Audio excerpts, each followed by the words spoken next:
ఎవరిది ఆటో ఎవరిది? నువ్వు ఆటో డ్రైవర్ కింద కూర్చుంటావు, నీకేమైనా కనపడుతుంది సార్? నువ్వు చెప్పబ్బా, నువ్వు డ్రైవర్ కింద కూర్చుంటావు, కనపడద్దా? ఒక 2000 3000 అయింది. ఏమన్నారు దీన్ని? కనపడుతుంది ఇది? నీకు ఆటో డ్రైవర్కి ఉండాల్సిన మినిమం లక్షణాలు లేవు. యూనిఫామ్ ఏది? గుడికొత్త అందులో కూర్చోవు సార్, కనపడుతుంది అది? ఎలా కనపడుతుంది? బండి సీట్ చేయించండి, ఎంఏకి పెట్టండి. ఎంఏకి పెడితే ఒక 20,000 అంత ఫైన్. వాళ్ళు ఎక్కలేద్దబ్బా, అసలు మనిషి అన్నవాడికి ఎవరికి ఆటో అర్థం కనపడద్దా?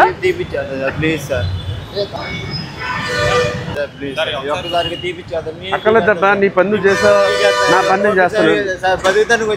బతుకు రావడం ఏంటి? అంత లేడు దొరకరు. జంపింగ్ గేట్లు పెట్టి బండి ఎలా కనపడుతుంది చెప్పు అసలు? నన్ను ఇష్టపడే వాళ్ళని వదులుకునే వాళ్ళని పట్టించుకోను ఏంట్రా?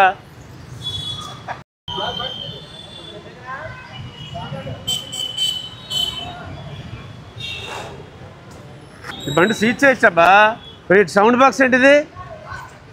ఓపెన్ చేయమనేది వెనకాల ఊరంత సౌండ్ బాక్స్ పెట్టాడు చూడు వెనకాల.